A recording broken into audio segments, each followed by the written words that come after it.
peut témoigner ici, là? Ce que nous écrivons, méditation, les versets qui sont là. Qui les lisent à la maison? Qui? On voit, personne ne le lit, mais c'est méditation. Personne ne médite ça. Donc, tant mieux qu'on lise tout ce qui passe même dans la méditation, on le lit ici déjà. On y va, ma fille. 1 Samuel 24, je lis au nom de Jésus. Amen. De là, David monta vers les lieux forts d'En-Gedi, où il demeura. Lorsque Saül fut revenu de la poursuite des Philistins, on vint lui dire: Voici, David est dans le désert d'En-Gedi. Saül prit 3000 hommes d'élite sur tout Israël, et il alla chercher David et ses gens jusque sur le rocher des boucs sauvages. Il arriva à des parcs de brebis qui étaient près du chemin, et là se trouvait une caverne où il entra pour se couvrir les pieds. David et ses gens étaient au fond de la caverne.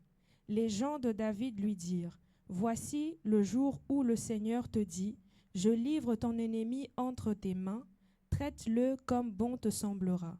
David se leva et coupa doucement le pan du manteau de Saül.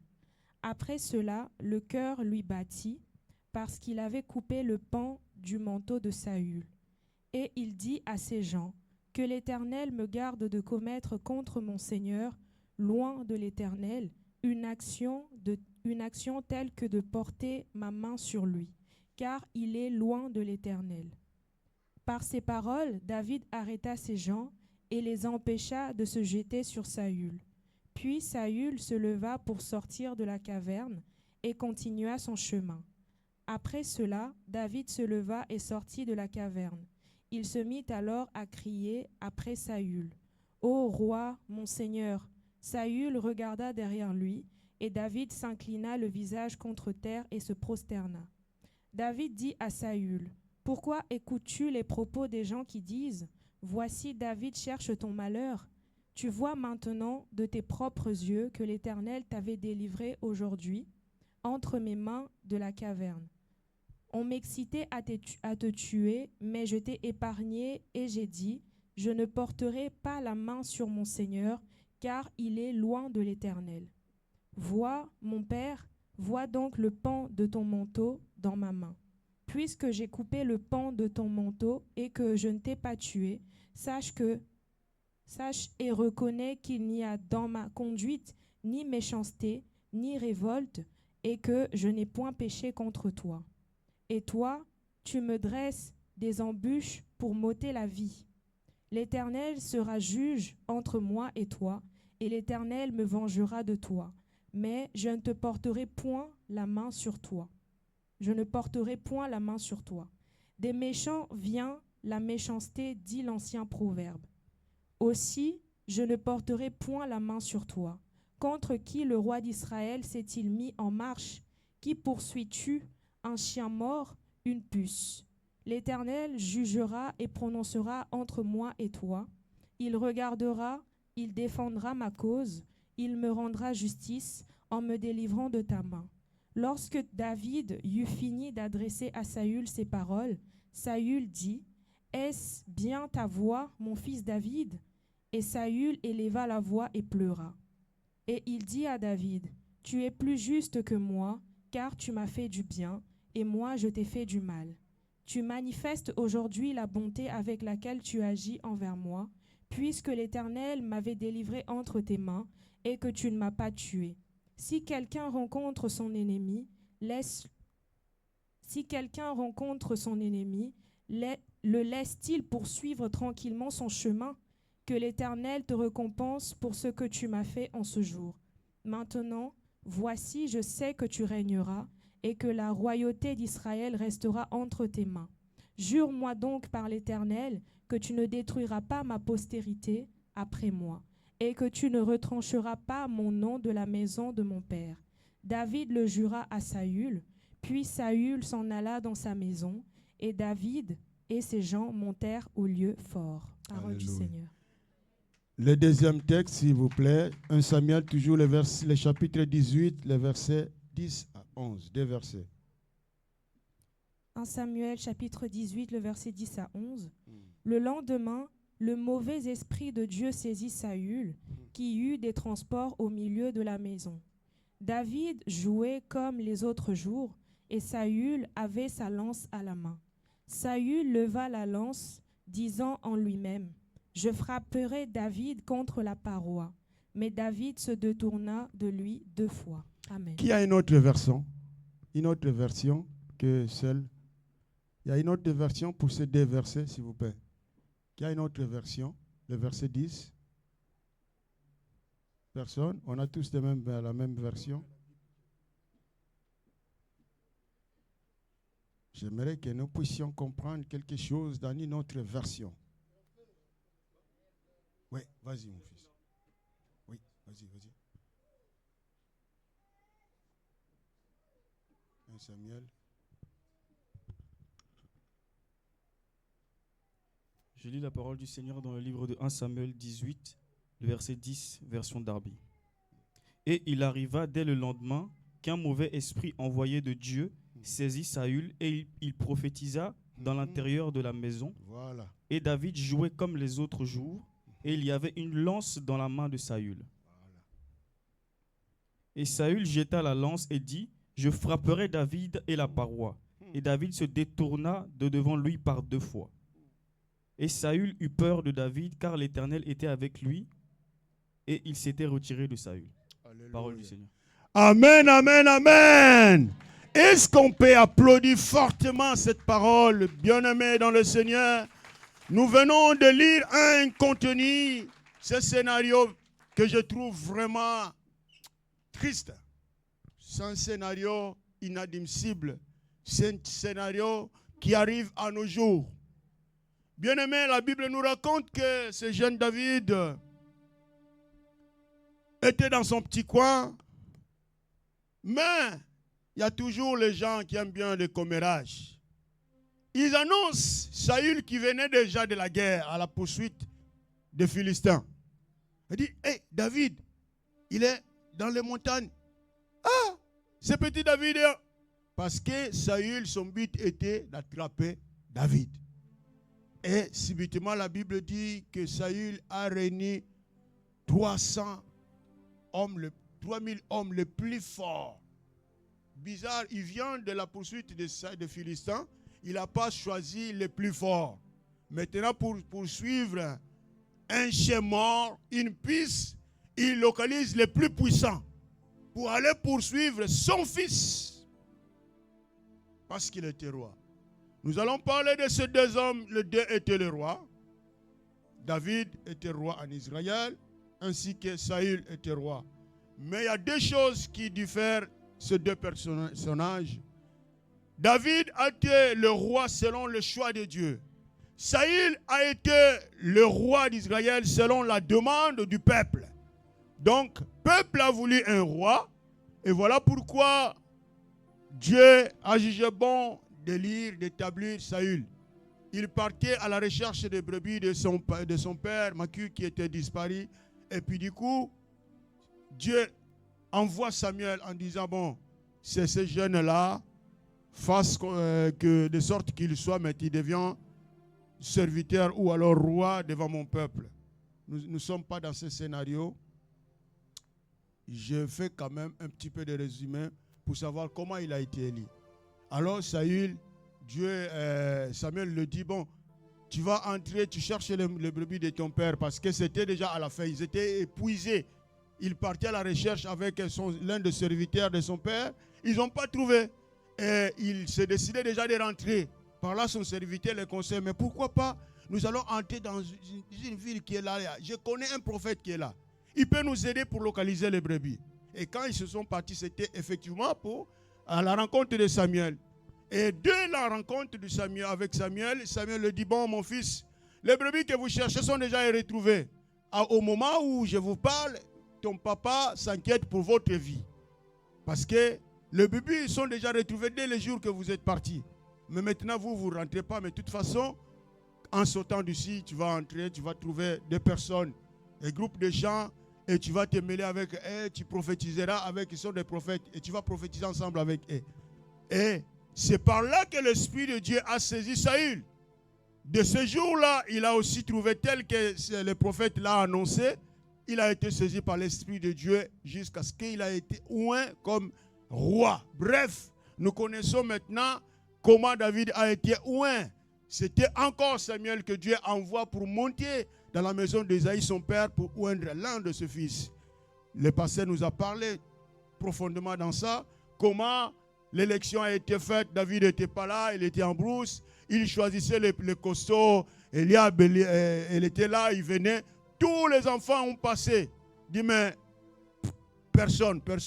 Quand il voulait oindre, Dieu le dit non, ce n'est pas lui. Parce que l'homme voit ce qui frappe les yeux, mais moi je vois le cœur. Et il hésitait, me dit, mais qu'est-ce qui se passe? Il n'y a plus d'enfants. Même son père était déjà décidé. Non. Il n'y a plus, parce que celui qui est resté, c'est le plus petit. Il n'est même pas là, il est en bourse. Dit, on ne s'assoira pas sur la table sans qu'il soit arrivé. Donc on a fait venir David. Dès qu'il est arrivé, certainement c'était lui l'homme que Dieu avait choisi. David devient roi. Mais à cette époque-là, selon un contenu que nous venons de chanter, avant que cet effet arrive, que Saül devient maintenant ennemi de David, parce que c'était après le combat que David a tué Goliath. Nous connaissons bien l'histoire. Et maintenant, Goliath remonte avec David remonte avec la tête de Goliath auprès de Saül. Et pendant même qu'il descendait dans le valet pour se battre avec Saül, et plutôt avec Goliath, Saül demandait déjà à ses serviteurs, mais c'est qui est ces jeunes? Non. En tout cas, réellement, moi aussi, je ne sais pas. Et dès qu'il ait tué Goliath, c'est par là que Saül a maintenant, fais-moi venir ces gamins. Il venait avec la tête de Goliath. C'est lui qui a perturbé la vie d'Israël. Et quand il arrivait, les femmes chantaient. Saül a tué 1000. David a tué ses 10 000. C'est selon 1 Samuel chapitre 18, les versets 7, si vous lisez, je pense, si la mémoire ne me faille pas. C'est là où il dit, les femmes ont commencé, eux qui sont à la base du rancœur, de la jalousie de Saül et David. Et maintenant, David est devenu fouillard. Il commençait nomade à fuir seulement les dangers de Saül. Et subitement, il était dans une colline, comme nous venons de le lire. Les gens de commérage aiment bien souffler là où il veut voir le fait. Ils ont dit, mon roi, certes que tu viens déjà fatigué à la poursuite des Philistins, mais David, il est dans la montagne. Bon? Il est dans cette montagne. Sélectionnez maintenant les plus forts. Ils ont commencé à la poursuite de David. Subitement, David s'est caché dans une caverne. Et dans la caverne où David s'est caché, Dieu ne dort pas. Seulement, le mot de ventre a eu Saül dans le même endroit. Saül a eu le mot de ventre. Il faut que je cherche un endroit pour me soulager. Là où il est parti se soulager, bien aimé, en dessous, David était là caché. Et maintenant, dans les deux côtés, il y avait les gens qui aiment bien le commérage. Du côté de Saül, il y avait. Du côté de David aussi, il y avait. Et celles du côté de David ont commencé à souffler. Mais occasion favorable. Dieu t'a exposé ton ennemi. Profitez seulement de le tuer. Bien aimé, la Bible dit, David alla doucement, il coupa le pan de son manteau. Et après cet acte, son cœur a battu. Il dit, qu'est-ce que je fais? Donc, la conscience est revenue sur David et il s'est senti coupable d'avoir coupé le manteau de son chef et du roi Saül. C'est par là qu'il a convaincu ses soldats. Il dit, personne ne fasse mal. Laisse-le, personne ne touche parce qu'il est loin de Dieu. David reconnaissait que même si Dieu avait déjà rejeté Saül, mais Dieu lui-même était à l'auteur de le tuer et terminer avant qu'il accède au trône. Bien-aimé, David est resté sans tout. Donc, il ne voulait même pas se mêler dans cette affaire. Dieu a commencé, Dieu doit le finir. Et là, maintenant, après cet événement, Saül a fini, il avance. Quand il est arrivé dans l'autre colline, ici on n'a pas vraiment de montagne, mais on peut voir une petite montagne là. Dans l'autre côté de la montagne, et aussi avec son troupe, il cria, mon Seigneur, mon roi, pourquoi tu prêtes l'attention? Le verset 9. Ma fille, tu es là? Le verset 9 du chapitre que tu as lu là. Pourquoi tu prêtes l'attention aux gens? qui te met des choses bizarres. Vas-y. 1 Samuel 24, le verset 9. Après cela, David se leva et sortit de la caverne. Il se mit alors à crier après Saül, « Ô roi, mon Seigneur !» Saül regarda derrière lui, et David s'inclina le visage contre terre et se prosterna. Encore, vas-y. David dit à Saül, Pourquoi écoutes-tu les propos des gens qui disent, Voici, David cherche ton malheur. Amen, amen. Amen. David a commencé à rappeler la conscience de Saül. Mais pourquoi?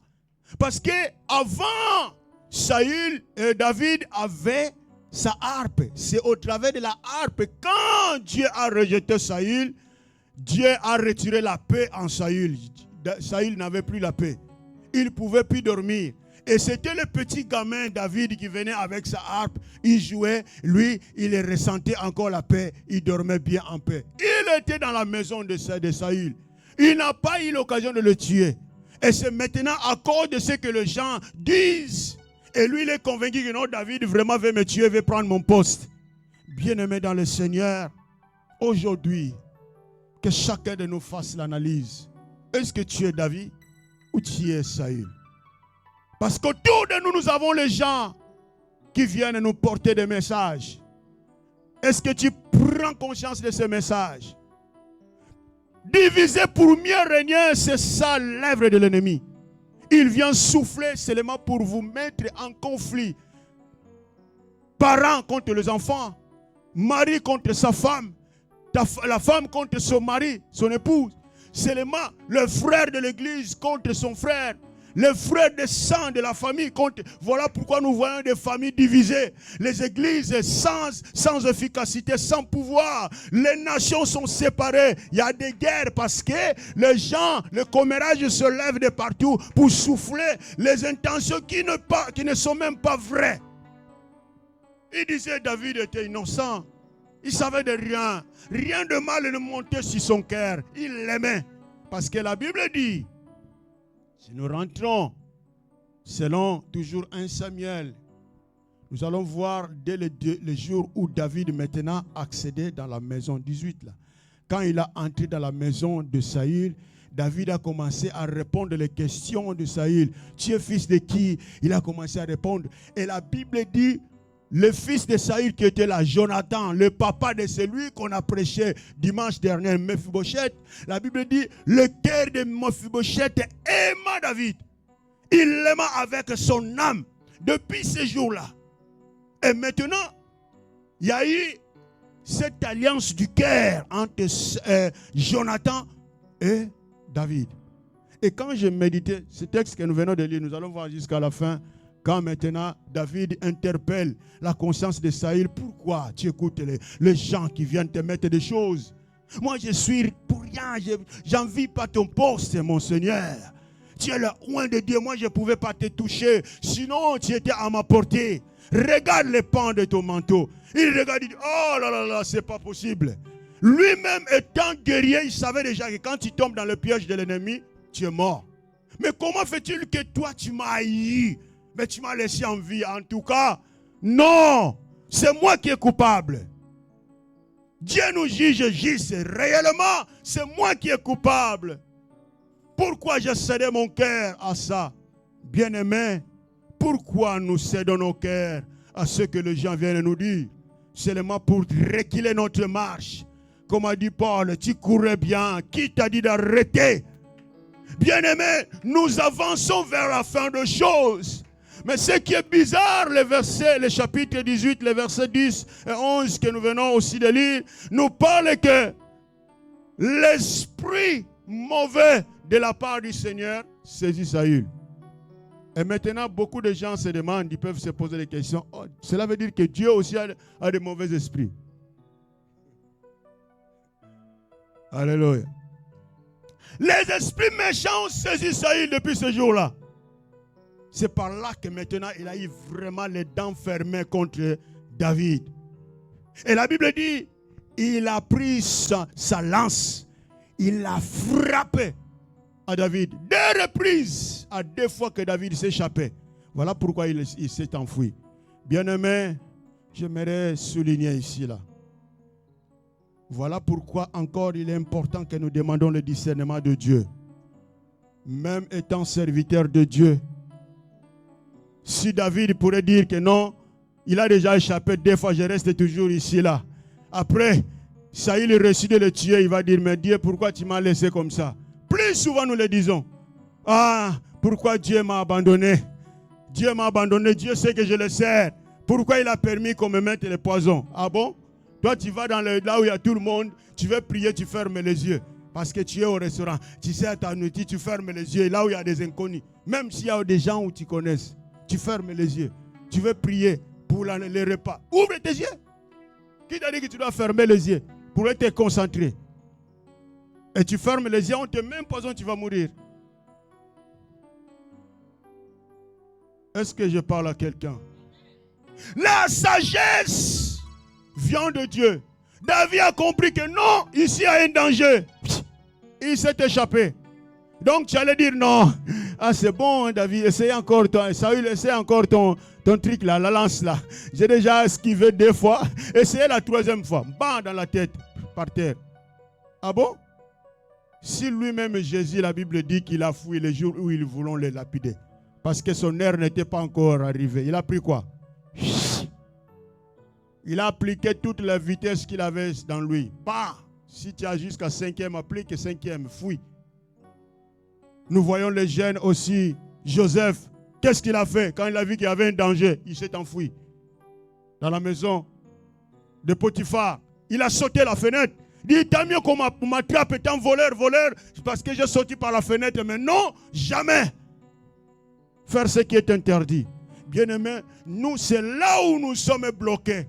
Nous ne comprenons pas que l'air là, ce monsieur qui me parle, je connais bien Hervé. Mais Hervé, ce qu'il me raconte là, il veut me mettre en conflit avec Ruben. Ce n'est plus Hervé. Il y a un esprit maintenant qui commande Hervé. Il y a un esprit. Voilà l'importance d'avoir le discernement étant enfant de Dieu. Et parce que c'est le discernement qui te donnera la sagesse de gérer. Ramener la conscience de Ruben et plutôt de Hervé qui veut te mettre en conflit avec Ruben. C'est un exemple, je ne dis pas que c'est comme ça. Parce que les gens interprètent les choses. Ils vont dire que, donc il y a un problème entre Hervé et Ruben. Amen, amen. Moi, j'aime prendre l'exemple. Jésus aimait prêcher avec les paraboles. Voilà pourquoi chacun selon les compétences et les sagesses que Dieu lui donne pour transmettre le message. Et que les gens comprennent ce que je veux dire. Amen, amen. David a dit non, ici là, même si tout va bien ici, parce qu'il avait déjà la certitude qu'il va se marier avec la fille du roi. Il a gagné le combat. Il dit bon, je vais rester ici parce que ici vraiment, il y a des bonnes choses. Il y a du miel, tout va bien. Non, il s'est échappé. Bien-aimé, si David était là, il aurait perdu sa vie. Tant mieux de perdre le bien, mais garder ta vie. Elle est unique. Bien-aimé, tant mieux de manquer le miette, mais de ne pas louper le royaume des cieux.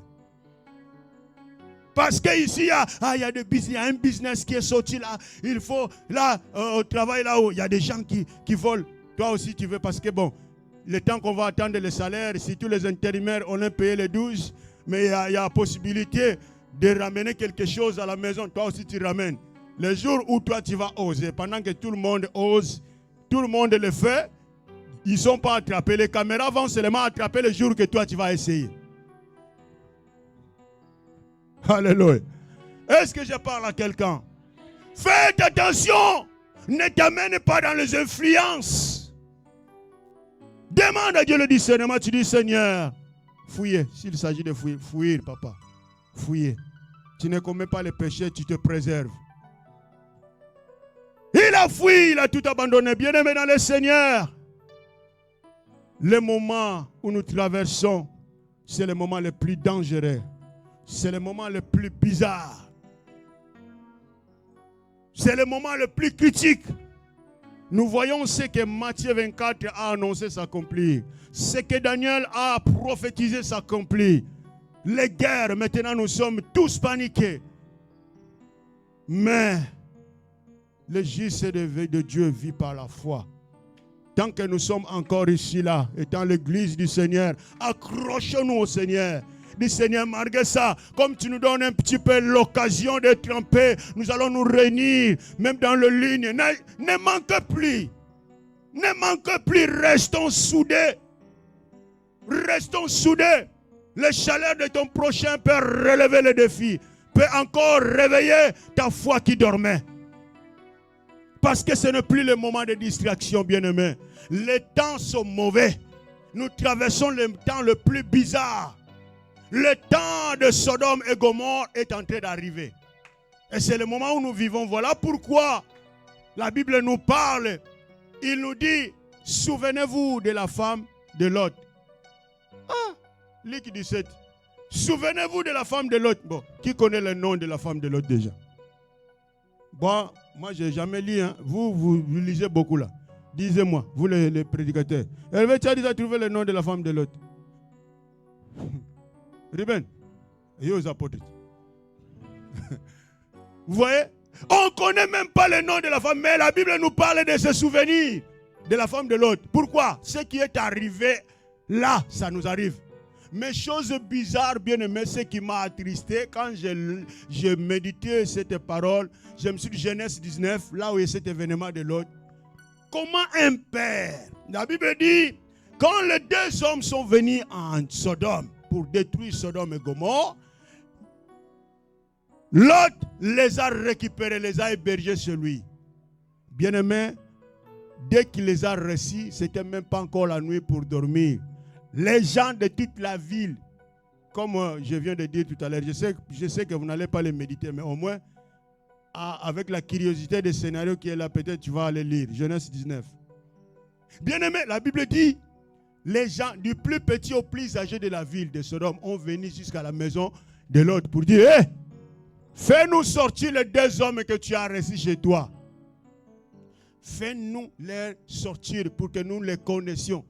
Et à chaque fois que vous lisez dans la Bible et que nous les connaissons, cela veut dire qu'il fait se relationner avec la personne. C'est le rapport sexuel qu'il parle. Et chose bizarre, l'autre va dire, s'il vous plaît, il sort de sa porte et dit, s'il vous plaît, ne touchez pas à ces hommes.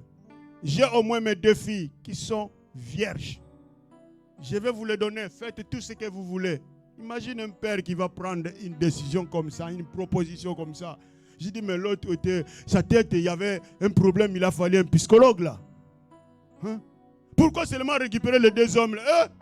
Pardon, vous allez trouver, vous êtes venus chercher des malheurs à ma famille. Sortez-en, ils ont besoin de vous. Il dit, non, je vais vous donner mes filles. Et la Bible dit, ces hommes, il dit, non, ça, elles ne nous intéressent pas, nous, c'est les hommes là. Et la Bible dit, les deux hommes ont récupéré Lot. Ils ont fait ramener à l'intérieur de sa maison. Et les gens ne voyaient plus la porte. Ils ne voyaient plus la porte de la maison de Lot. Et c'est là où maintenant l'ange, les deux hommes ont commencé à dévoiler. Nous sommes venus pour une mission.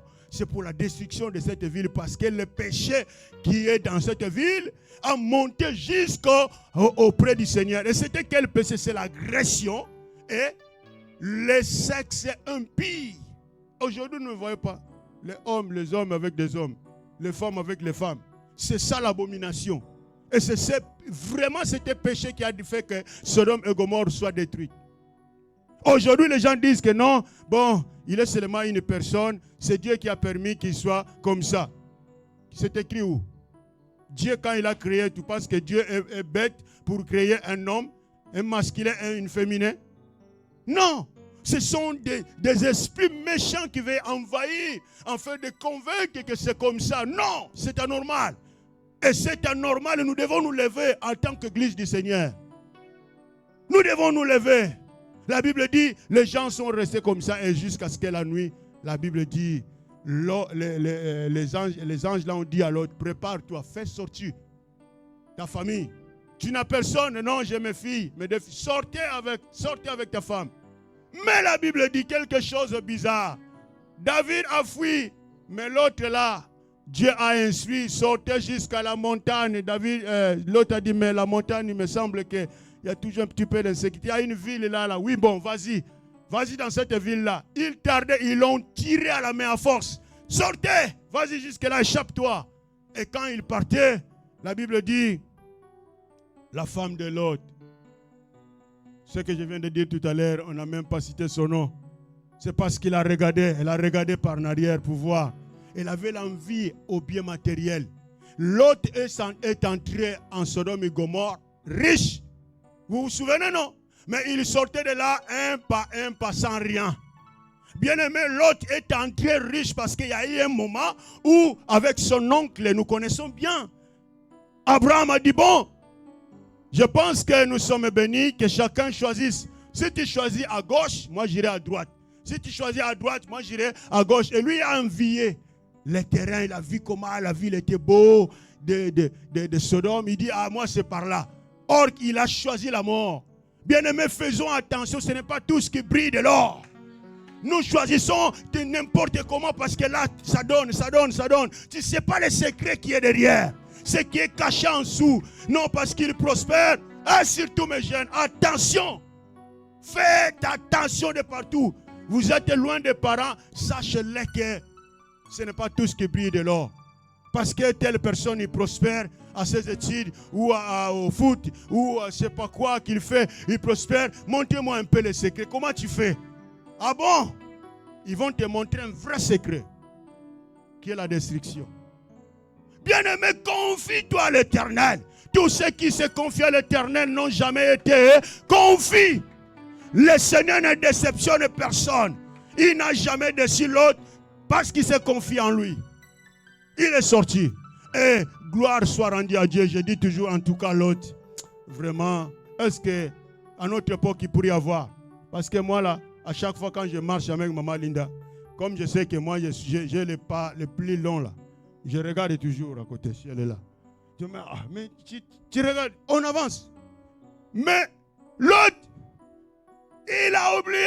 Tout le monde, on s'échappe. On va là d'abord s'échapper. Il ne savait même pas que sa femme est déjà transformée en statue de sel. Il ne savait pas. Ni ses filles. Personne ne savait. Parce que le salut est individuel. Le salut est individuel. Tu ne dis pas que non, parce que mon père a dit. Non, parce que ma mère a dit. Parce que ma famille est comme ça. Parce que mon mari est bien-aimé. Quand il s'agit pour ton salut, accroche-toi. Accroche-toi, parce que la Bible dit, 2 personnes seront dans le même lit, femme et homme. Un sera levé, l'autre va rester. Les 2 personnes vont rester pilonner là. Ici, il n'y a pas de pilon. C'est pourquoi c'est difficile de prendre certains exemples de la Bible. Parce que même le semoule là, on l'achète déjà bien emballé. Mais le semoule là, il y a des trucs au bled pour les transformer en semoule, en poussière là. Il faut un pilon. Mais au moins, il y a des petits pilons là que vous utilisez les mamans pour piler les piments et tout. Et là maintenant au bled, c'est grand. Et la Bible dit 2 personnes seront là à pilonner. Pas. Une personne sera levée et l'autre va rester. Tu préfères rester ou tu préfères être enlevé? Le moment est dangereux, bien-aimés. Faisons attention, réveillons-nous du sommeil. Parce que les jours sont mauvais. Les jours du Seigneur s'approchent parce que tout ce qu'il a annoncé, nous le vivons. Le mystère du retour du Seigneur, nous voyons les signes. Et il a dit, ça serait même pas, c'est pas encore la fin. C'est juste le début. C'est que nous voyons les guerres, nations qui s'élèvent contre notre nation. Personne n'intervient. Vous êtes chez vous, boum, on vient, bombardement, vous êtes dispersés. Vous avez la grâce, nous qui sommes nés sous la guerre, grandis sous la guerre, laisse tomber. C'est pas bon à imaginer. C'est pas bon à imaginer. C'est pas bon à imaginer. Bien-aimés, les moments sont mauvais. La Bible dit, David a interpellé la conscience du roi Saül. Qui suis-je? Un chien mort ou une piste que tu poursuis avec des hommes de lutte? Mon Seigneur, moi je n'en vis pas, bien-aimé. Personne ne connaît le cœur de l'autre. Chacun de nous connaît son cœur. À qui est-ce que tu envies? Est-ce qu'il y a la haine, il y a la jalousie dans ton cœur, bien-aimé? c'est ce qui pousse à commettre le péché. Bien-aimé, à qui tu prêtes l'attention, ce qu'ils viennent te dire. Il y a même des gens qui disent, ah, ça c'est là, évangéliste, c'est là aussi. Ah, si. Mais la personne vient te le dire, pourquoi tu ne vas pas demander directement même à l'évangéliste pour écouter sa version? Directement, tu fermes déjà les dents quand tu t'évangélises. Ah, nous subissons beaucoup, hein. Tu arrives là, mais tu salis avec la joie, sachant que c'est ma sœur. Ah, ya Judith. Oh, mais qu'est-ce que j'ai fait? Toi-même, tu te retrouves et tu dis, mais qu'est-ce que j'ai fait? J'ai appelé maman Clarisse. Oui. Oh, maman Clarisse, souvent on parle bien. Maintenant, qu'est-ce qui se passe?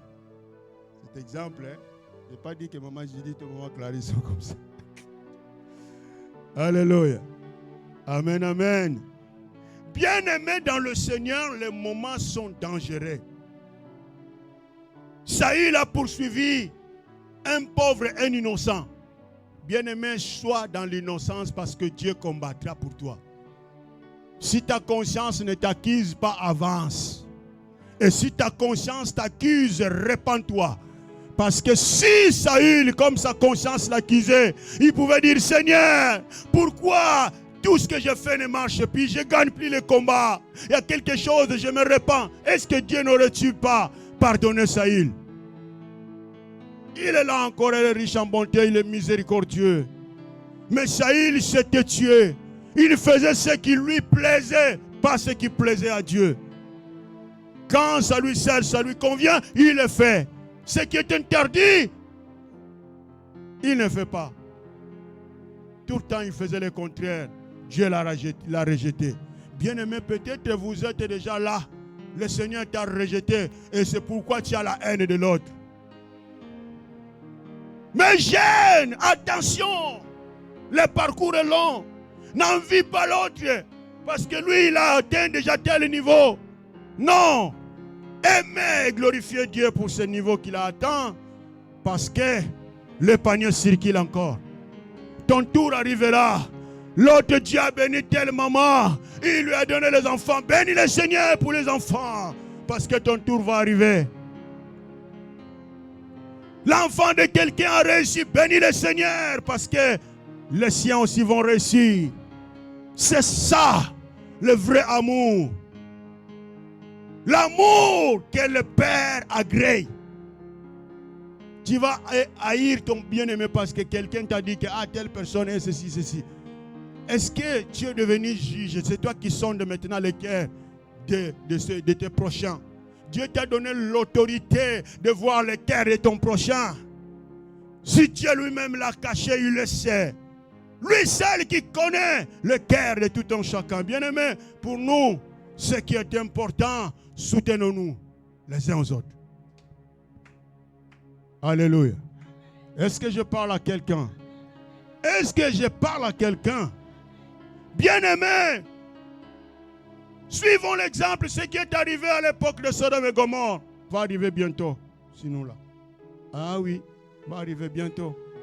Les gens se disent, mais il y a longtemps qu'on a commencé à entendre parler que Jésus revient, il ne revient pas, mais il ne revient pas parce qu'il y a toujours les gens qui doutent. Voilà pourquoi le Seigneur, comme il nous aime, il ne veut pas que beaucoup aillent en enfer, mais il veut que beaucoup se répandent. Pourquoi il accorde l'occasion, que nous puissions saisir cette occasion. Mais il y aura un jour, la patience de Dieu va se terminer. Ça serait tard. Nous allons chercher la Bible, même l'électronique, il n'y aura pas. Il n'y aura plus. Nous allons chercher où aller pour écouter au moins l'adoration. Il n'y aura plus. Les adorateurs n'auront plus le temps d'adorer. Parce que l'église serait levée. Bien-aimés, moi je souhaiterais que tous ici présents faisons partie de l'enlèvement. Dès que le Seigneur vienne chercher son église, nous soyons aussi là-bas. Là-haut, comme nous le chantons, mon nom est écrit. Que chacun s'interroge, est-ce que mon nom est écrit là-haut? Est-ce qu'il y a mon nom dans le livre de vie? Est-ce que j'irai si le Seigneur revient tout à l'heure là? Est-ce que je serai sauvé? À quoi sert bon gagner tout ce monde, perdre sa vie? Tu peux être prospère, tu peux avancer, Tu peux avoir des progrès, tu peux avoir des villas, tu peux avoir tout, mais ton âme. David a échappé, il a fui parce qu'il a vu les dangers. Ma vie est plus précieuse que toute autre chose de ce monde. Alléluia. Il est temps, bien-aimé, de prendre conscience, que chacun prenne la conscience. La Bible dit chose bizarre, l'esprit méchant qui saisit Saül, mais il commence à prophétiser. Vous croyez que toutes ces prophéties viennent de l'Éternel? Quelqu'un qui est saisi par les esprits méchants, mais il commence à prophétiser. L'expression, il est clair là dans les versets. Pourquoi j'ai demandé, est-ce qu'il y a quelqu'un d'autre qui a une autre version? Il a commencé à prophétiser, mais quelqu'un qui est saisi par les esprits méchants, il commence à prophétiser dans la maison. Mais, voyez la confirmation, jusque sous ces prophéties, il prend sa lance, il tire 2 fois à quelqu'un qui a la harpe seulement à chanter. Bien-aimé, la lance n'a pas gagné face à la harpe. Parce que David le faisait de son cœur. Il adorait le Seigneur des Seigneurs. Voilà pourquoi les miracles s'opéraient. Même s'il se lève contre toi, toi tu es conscient de ton cœur. Soit que ton cœur soit clair, que ton cœur soit libre de tout ce que les gens peuvent penser contre toi. Toi tu aimes sincèrement, le Seigneur serait à ton côté. Voilà pourquoi Saül n'a pas pu gagner le jeune David, malgré le bataillon qu'il avait.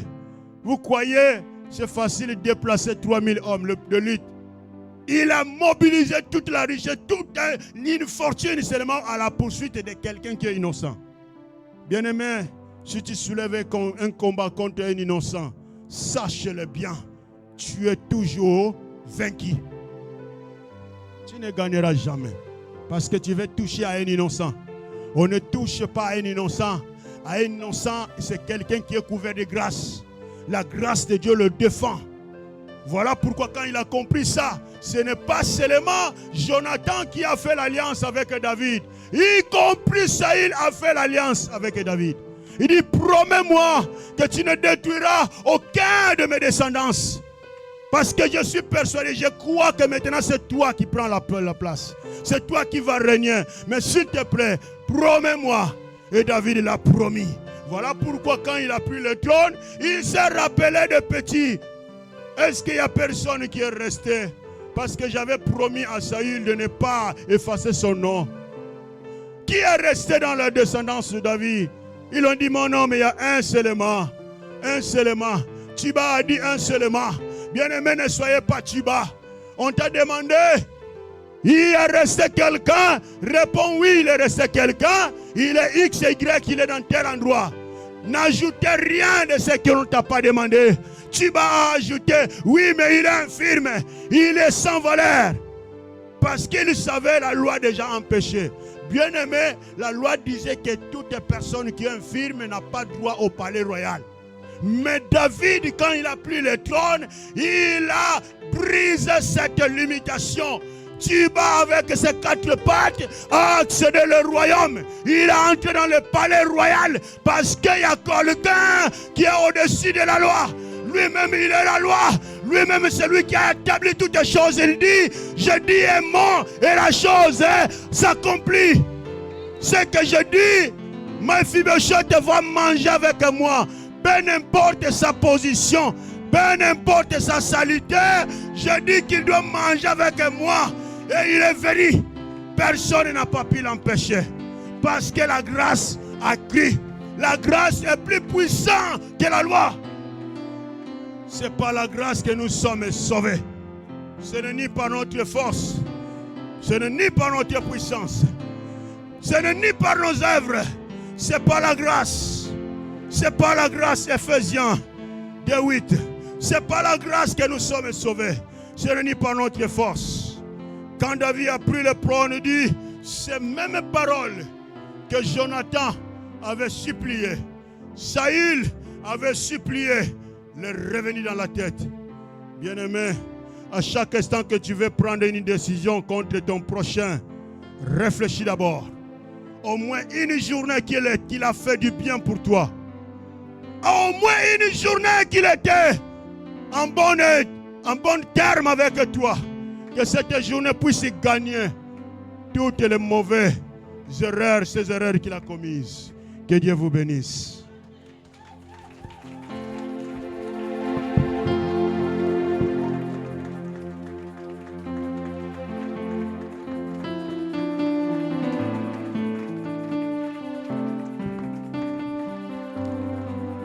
Amen. Est-ce qu'on peut encore acclamer très très très fort pour la parole?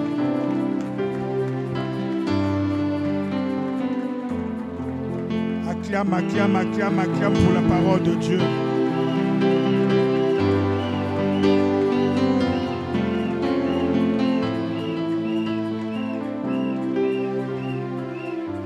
On peut s'asseoir.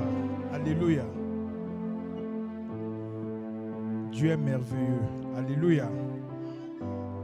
Le Seigneur est merveilleux. Dieu nous aime. C'est lui qui fait de nos combats ses combats. Amen. Même si les armes avec lesquelles nous combattons, selon le monde, on croit que nous sommes faibles. Mais dans toutes ces choses, nous sommes plus que vainqueurs. Parce que celui qui est en nous est plus grand que celui qui est dans le monde. Ils ont certainement l'arme nucléaire. Mais nous avons une arme qui dépasse l'arme nucléaire. Alléluia. L'arme que nous avons, c'est la parole de Dieu. Alléluia. C'est une arme puissante. Quand nous invoquons notre Père, bien-aimé, c'est une armée céleste qui vient à notre secours. Parce que ceux qui sont avec nous sont plus nombreux que ceux qui sont avec eux. Nous avons la victoire de Golgotha. Alléluia. Ne crains rien.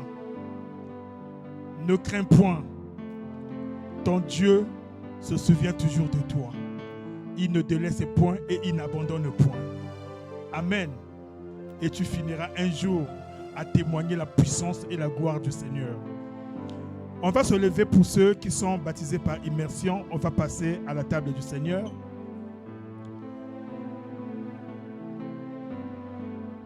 On va se rappeler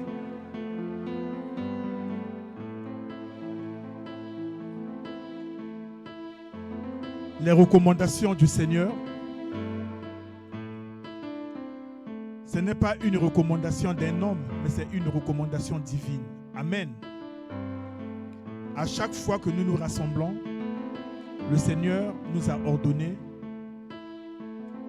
de nous souvenir de lui par ce repas sacré.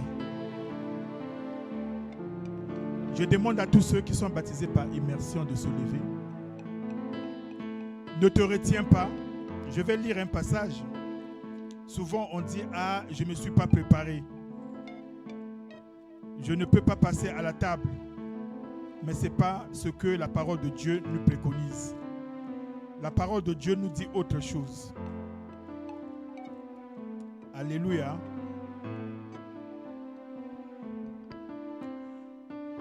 Dans 1 Corinthiens 11, le chapitre 28, il est écrit que chacun donc s'éprouve soi-même et qu'ainsi il mange du pain et boive de la coupe. Que chacun donc s'éprouve soi-même. Si tu sais que tu n'es pas digne, Dieu nous appelle à la repentance. Alléluia. Repens-toi, demande pardon. Il est fidèle, il est juste pour nous pardonner. Que chacun s'éprouve maintenant afin qu'il mange et qu'il boive. C'est ce que la parole de Dieu nous dit. Amen. Tu vas commencer à t'éprouver et à demander pardon pour tout ce que toi tu as fait qui n'a pas glorifié le nom du Seigneur. Afin de pouvoir communier avec lui et les uns avec les autres. Les chantres vont nous conduire. Nous allons demander pardon avant de passer à la table. car le Seigneur nous appelle à la sanctification.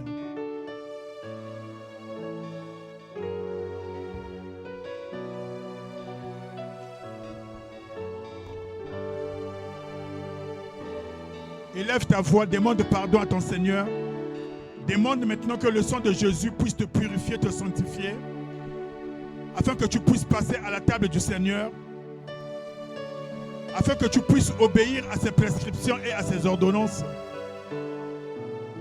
afin que tu puisses communier avec lui et avec tous les bien-aimés dans le Seigneur.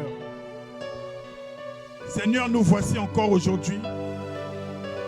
Nous nous apprêtons, Seigneur mon Dieu, mon roi, à passer à la table. Mais nous savons, Seigneur, que nous ne sommes même pas dignes. Nous reconnaissons nos torts, nos défauts. Nous reconnaissons nos faiblesses. Voilà pourquoi nous venons, Seigneur, nous prosterner à tes pieds. Ouvrir nos cœurs à toi.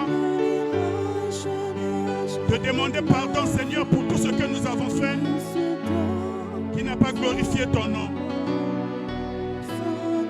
Seigneur, daigne pardonner, Seigneur mon Dieu, nos défauts. Daigne pardonner tout ce que nous avons fait, Seigneur mon Dieu, mon roi. Quand nous avons eu des propos incohérents, nous avons eu, Seigneur, des pensées malsaines. Nous nous sommes égarés, Seigneur, loin de toi. Mais Papa, aie pitié de nous. Nous implorons ta miséricorde et ta compassion. Ta grâce est maintenant. Dans le nom puissant de Jésus. Papa, aie pitié de ton peuple. Ton peuple qui s'apprête, Seigneur mon Dieu, à venir à la table afin de communier avec toi. Merci Seigneur.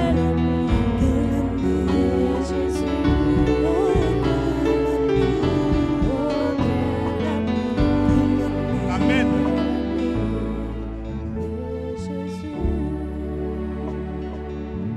Amen. Je demande au protocole, les chantres vont nous conduire. Nous allons passer à la table. Chacun va prendre le pain. Il va prendre la coupe, rejoindre sa place. Ensuite, nous allons communier avec le Seigneur. Je demande à l'ancien Jacques et à maman Liliane de passer pour le service de la table. L'ancien Jacques et maman Liliane. Les chantres vont nous conduire. Au moment où nos bien-aimés préparent la table, nous avançons.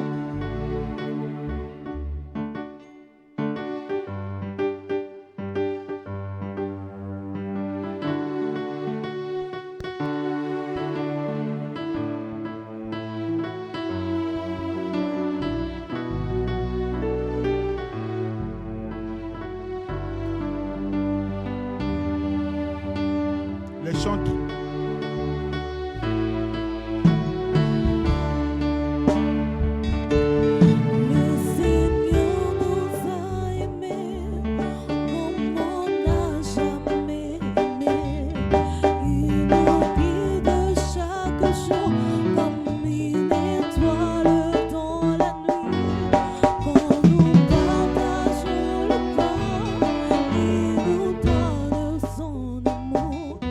C'est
comme une étoile dans la nuit.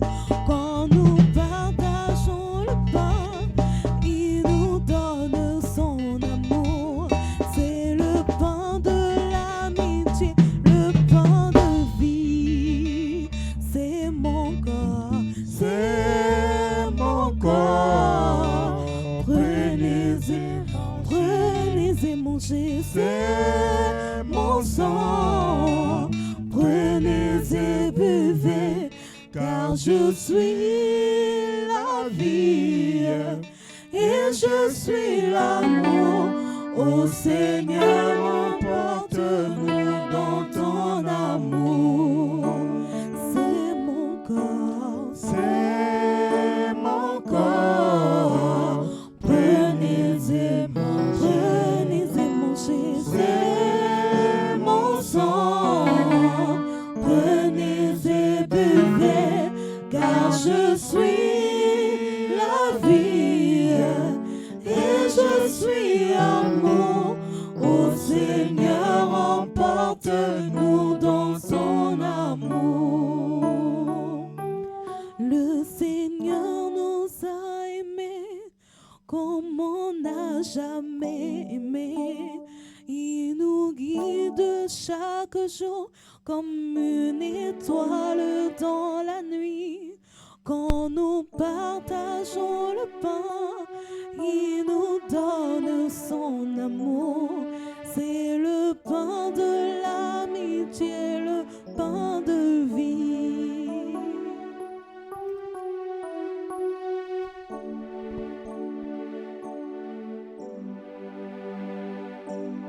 Nous restons dans l'attitude de prière. Ce que nous faisons, bien-aimés, c'est une recommandation du Seigneur. En tant qu'enfants de Dieu, nous sommes censés marcher dans l'obéissance. L'apôtre Paul dit, « Car j'ai reçu du Seigneur ce que je vous ai enseigné. C'est que le Seigneur Jésus, dans la nuit où il fut livré, prit du pain et après avoir rendu grâce, le rompit et dit, « Ceci est mon corps qui est rompu pour vous. Faites ceci en mémoire de moi. » Seigneur, nous voici, ô Père Trois Fois Saint, aujourd'hui dans cette assemblée, pour obéir à tes prescriptions, à tes ordonnances, à cette recommandation. Le pain que nous tenons dans nos mains, Seigneur, c'est ton corps qui a été brisé, ton corps qui a été fractionné, ton corps qui a été rompu, Seigneur, pour nos péchés. Papa, daigne bénir ce pain, que nous puissions le prendre avec action de grâce. Nous le faisons en mémoire de toi, en mémoire de ta mort, en mémoire de tout ce que toi tu as accompli pour nous. Que nous puissions toujours avoir la conscience de l'œuvre que toi tu as accomplie à la croix de Golgotha. Car ceci, Seigneur mon Dieu, mon roi, c'est pour que nous puissions marcher dans la sanctification, car toi tu nous as appelés à la sanctification. Que nous continuions, Seigneur, à évangéliser, Seigneur, à parler de toi, car toi tu es allé nous préparer une place. À tes disciples, tu as dit que dans la maison de ton Père, il y a plusieurs demeures. Que là où toi tu es, nous également nous serons. Seigneur, que nous puissions toujours nous souvenir de ta mort, de ce que toi tu as accompli pour nous. Que cela nous fasse du bien. Ta parole déclare que c'est par tes meurtrissures que nous sommes guéris. Que cela nous apporte la guérison dans tous les domaines. Prenons le corps qui a été meurtri, fractionné, rompu pour chacun, avec action de grâce. Mangeons le corps de Christ.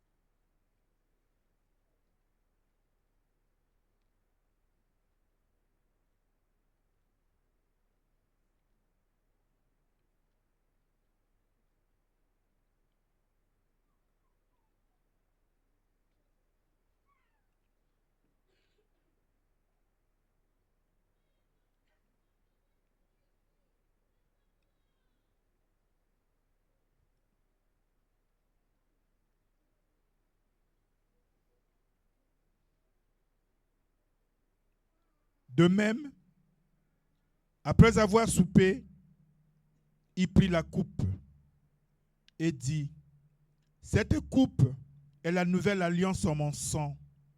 Faites ceci en mémoire de moi toutes les fois que vous en boirez. »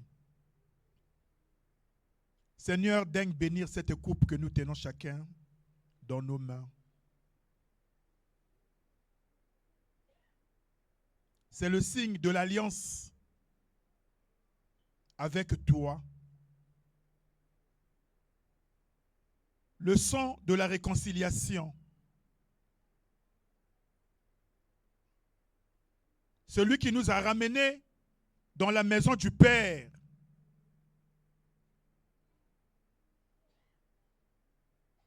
Celui qui annule toute malédiction et qui efface toute condamnation. Car ta parole déclare qu'il n'y a plus de condamnation pour ceux qui sont en Christ Jésus. C'est parce que tu as versé ton sang, Seigneur. Cette coupe de bénédiction que nous allons prendre, afin que nous marchions, Seigneur, dans la bénédiction divine,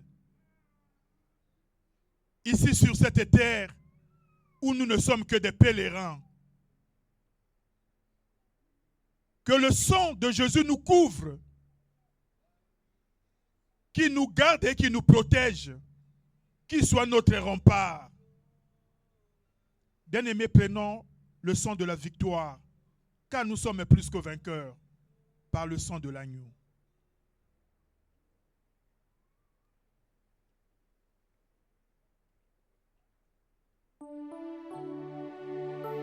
Commence à remercier le Seigneur. Commence à lui chanter un cantique nouveau. Commence à l'exalter, à l'adorer, à le louer, à le glorifier, selon que l'Esprit te conduise. Dans le nom de Jésus.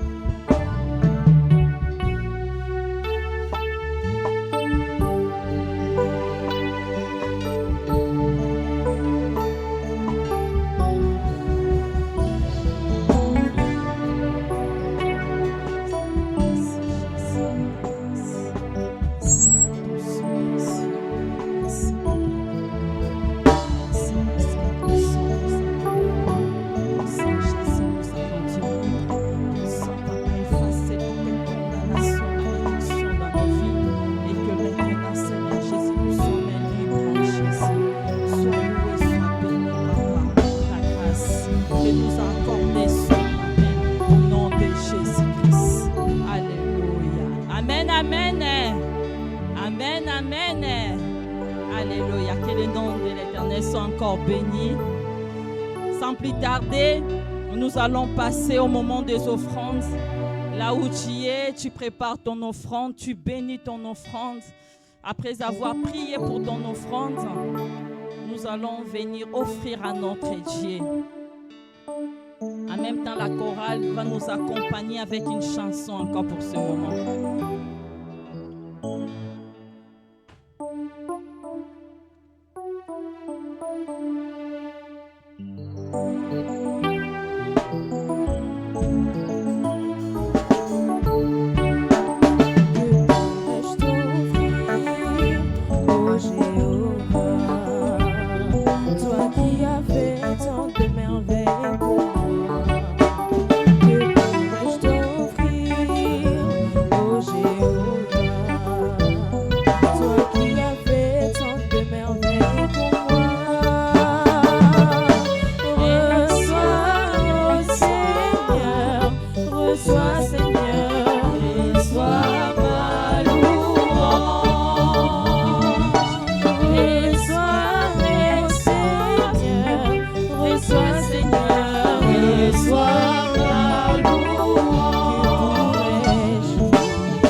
Papa Jacques, il va encore élever sa voix pour bénir ses offrandes et les Dieu. Seigneur Jésus, nous te louons, nous te bénissons, nous te rendons grâce. Seigneur, merci pour ta présence. Seigneur Jésus, nous voici au moment des offrandes.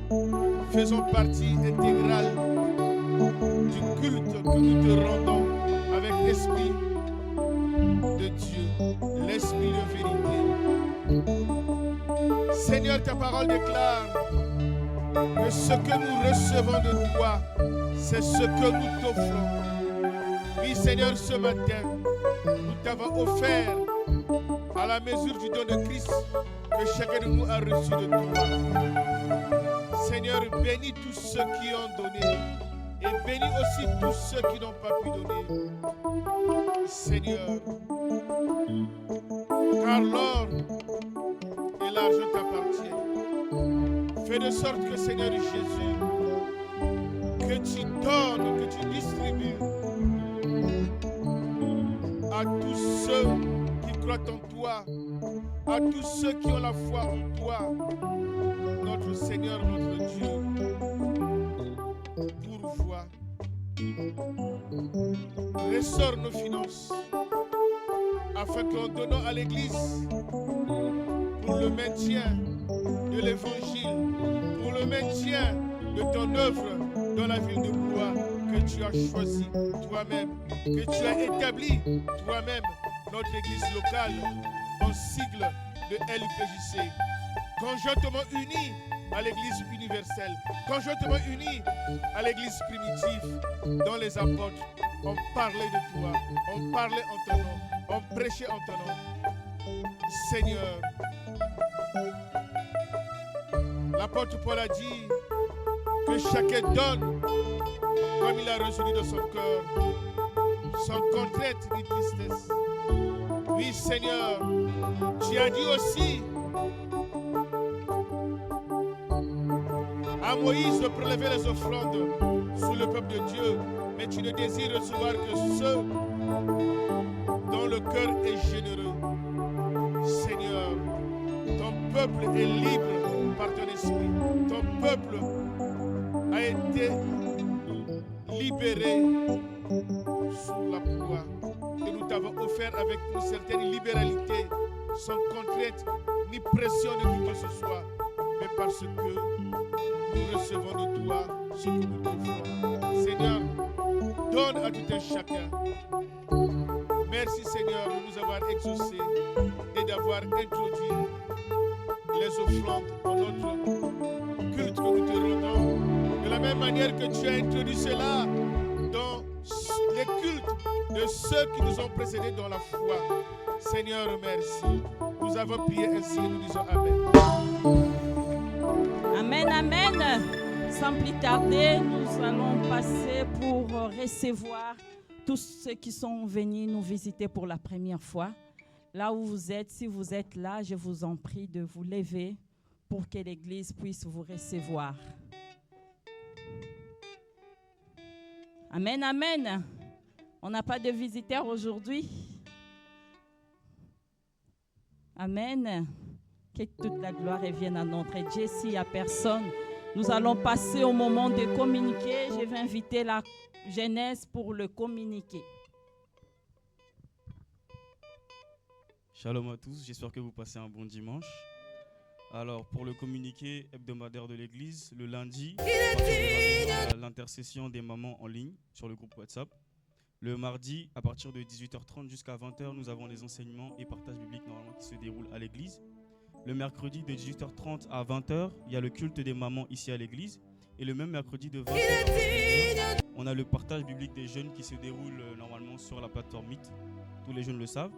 Le jeudi, de 22h à 23h, il y a la prière spéciale en ligne sur la ligne téléphonique. Donc si vous n'êtes pas sur la ligne, prière de voir les responsables. Le vendredi, de 18h à 19h30, la réunion de prière des serviteurs ici à l'église. Et le même vendredi, normalement, nous avons nous réunissons avec les jeunes de 20h à 21h, aussi sur la plateforme Meet. Le samedi, de 10h à 12h, le pasteur reçoit toute personne qui aurait une requête une demande. Même samedi de midi à 16h, il y a la répétition de la chorale ici à l'église. Et le même samedi de 16h à 17h30, nous avons l'intercession générale à l'église. Donc si jamais vous voulez prier, n'hésitez pas à vous joindre à nous. Et le dimanche, comme aujourd'hui, de 11h à 13h30, il y a le culte de louange d'adoration. Excusez-nous, car aujourd'hui on a un petit peu débordé, mais c'est pour la gloire de Dieu. Amen. Et comme info complémentaire, toute personne ayant pris des engagements pour le loyer sont priées de les honorer, s'il vous plaît. Shalom et excellent dimanche à vous. Que Dieu vous bénisse. Amen, amen. Nous sommes arrivés à la fin de notre culte. Là où vous êtes, je vous en prie juste de nous lever. Nous allons prier, nous allons...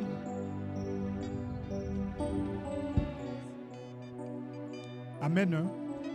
On va tous se lever. On va prier pour les nations.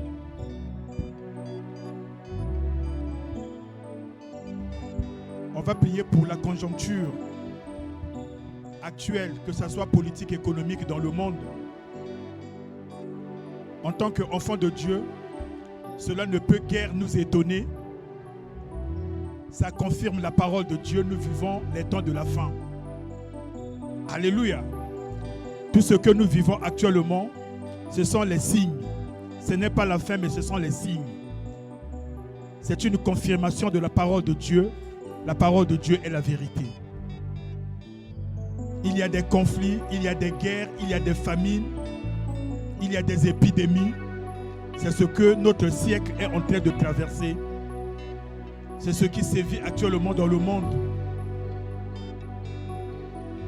Le Seigneur est en train de nous mettre la puce à l'oreille. Le Fils de l'homme est à la porte. D'un moment à l'autre, il reviendra. Est-ce que nous sommes prêts? Nous allons prier pour les nations. Nous allons prier pour les peuples. Nous allons prier pour la paix que le monde ne peut donner. Comme dit la parole de Dieu, celle qui surpasse toute intelligence. La paix de Dieu. Nous allons recommander tous ceux qui sont souffrants, tous ceux qui sont malades, entre les saintes et divines mains de Dieu. Car c'est par ces meurtrissures que nous sommes guéris. Nous avons la victoire par le sang de l'agneau. Tu vas prier pour tous les pays qui sont en conflit, en guerre. Tu vas prier pour toutes les nations qui sont souffrantes. Tu vas prier pour toutes les familles qui sont éprouvées.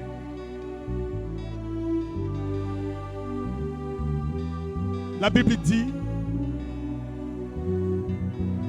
que la création tout entière attend les manifestations des fils de Dieu. Et nous sommes enfants de Dieu. Parce que nous avons le pouvoir, l'autorité de marcher sur les serpents, sur les scorpions, sur toute puissance de l'ennemi. L'ennemi qui veut s'aimer la zizanie à ce siècle présent.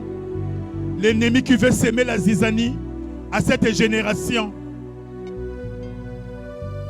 En tant qu'enfants de Dieu, nous sommes appelés à nous lever et à prendre autorité parce que nous avons ce pouvoir.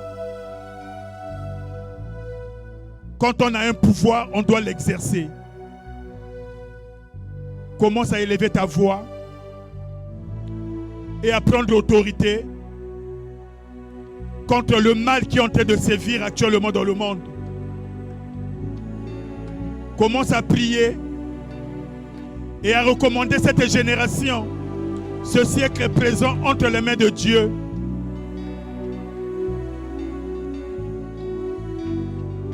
Commence à appeler la guérison divine. Commence à appeler la paix de Dieu. Commence à prier pour tous ceux qui sont en manque. Que Jéhovah Jireh agisse maintenant. Que El Shaddai agisse maintenant. Qui prenne le contrôle. Que le Seigneur touche les cœurs, même des dirigeants de ce monde, car toute autorité émane de lui. Seigneur, Que les conflits cessent. Que les hommes fassent table rase. Nous demandons la paix. La paix partout dans ce monde. La réconciliation. Car tu nous as donné le ministère de la réconciliation. La compréhension, Seigneur, en ce siècle présent, pour la seule gloire de ton Saint-Nom. Papa, prends le contrôle, Seigneur, mon Dieu, mon roi, de cette génération, de ce siècle présent. Agis, Seigneur, au travers de tes serviteurs et de tes servantes.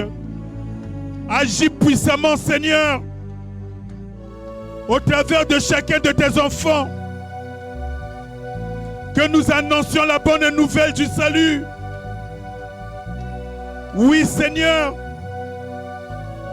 que notre lumière luise là où il y a les ténèbres et que les ténèbres soient dissipées au nom puissant de Jésus.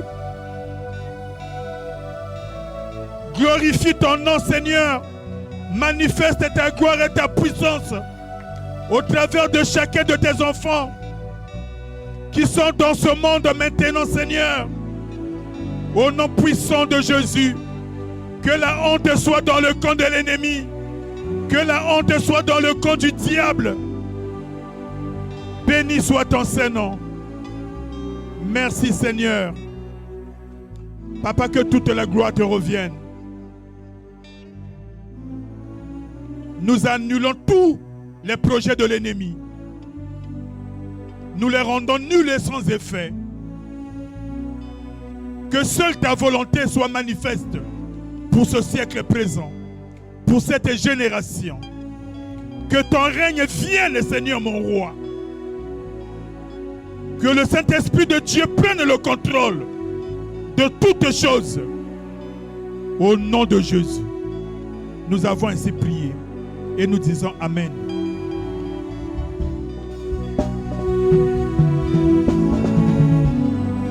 Amen, amen. Comme nous sommes debout, nous allons rendre grâce à notre Dieu. Lui qui a commencé avec nous, il a fini avec nous. Lui Dieu, merci pour toutes choses et merci pour toutes bénédictions. Prions au nom de Jésus-Christ. Oh Papa, nous te rendons grâce. Nous te disons merci. Toi qui as commencé avec nous, tu viens de finir avec nous ce culte. Papa, merci de nous accompagner. Merci pour ta présence, Seigneur. Merci, Yahweh, de conduire, de diriger ce culte. Merci, Papa, oh Yahweh, pour tout ce que tu as fait au milieu de nous. Nous t'élèvons, nous te bénissons, Papa. Sois loué, sois béni au nom puissant de Jésus-Christ. Alléluia. Je vais demander à l'évangéliste Timothée, il va prier, il va encore élever sa voix pour bénir le peuple de Dieu, pour recommander encore le mois de mars entre les mains du Seigneur, qu'il puisse couvrir nos familles dans le sang de Jésus et recommande notre retour entre les mains du Seigneur. Ebenezer, jusqu'ici, Seigneur, tu nous as assistés par ton amour, par ta grâce et ta fidélité. Nous disons merci, Papa, pour ta main et le signe de ton doigt parmi nous, Seigneur. Nous voici à la fin de cette réunion, Seigneur, que tu nous as permis, par l'autorité, par l'amour de Sion. Tu t'es glorifié parmi nous, Seigneur, au travers, Yahweh, d'adoration, de louange et ta parole, Seigneur. Yahweh, permet que cette parole, Seigneur, nous puissions la sceller dans nos cœurs, ô Père, et que cette parole, Seigneur, nous amène, Père éternel, au réveil, Seigneur, afin que nous puissions veiller, Seigneur, dans ces derniers temps. Papa, merci. J'ai béni la présence de tout un chacun, du plus petit au plus âgé, Yahweh. Tu connais les souhaits, les désirs de cœur de tous tes enfants, Seigneur. Tu as dit dans ta parole, Papa, recommande ton sort à l'Éternel, mets en lui ta confiance et il agira. Agis, Papa, selon les souhaits et les desseins du cœur de tes enfants. Nous te soumettons, Seigneur, le reste de ces journées entre tes mains, ainsi que ce mois que tu as accepté de commencer avec nous, Seigneur. Papa, merci d'avoir autorisé que, Papa, nous commençons ce mois de mars. Papa, avec toi et en communion, Seigneur, les uns les autres. Yahweh, nous te les confions à toi seul. Accompagne-nous à tous, Seigneur. Je sais que Papa, dans la reprise de scolarité, Yahweh, pour la journée de demain, accompagne nos enfants au chemin de retour des écoles. Yahweh, pour les étudiants qui ont déjà, Seigneur, entamé, assiste et pourvoie, Yahweh, à nos enfants, car toutes tes capacités viennent de toi.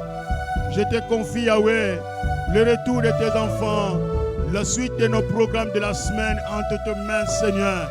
Papa, que ta grâce continue, Yahweh, à se déverser sur ton église et que tes anges continuent à camper autour de nos enfants et autour de nos foyers.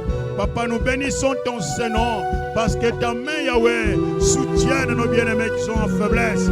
Yahweh, qui se retrouvent malades. Yahweh, ta main n'est pas courte. Yahweh, cela a guéri nos bien-aimés dans le lit des hôpitaux, ainsi que ceux qui souffrent dans leurs respectives demeures. Ta main leur a visité afin que la gloire te revienne. Au nom de Jésus. Ainsi tu as dit, vous bénirez mon peuple, que le Seigneur resplendisse sa face sur vous, il vous accorde la paix. Que le Seigneur sur vous fixe son regard, il veille sur vous nuit et jour. Lui qui ne donne un sommeil. Que le sang de Jésus qui a coulé sur la croix de Golgotha ouvre et serre des signes dans le leto de nos portes. Au nom glorieux de Jésus, nous avons ainsi prié. Comme un seul peuple, nous disons Amen, Amen, Amen. Bon après-midi, bon appétit à toutes et à tous.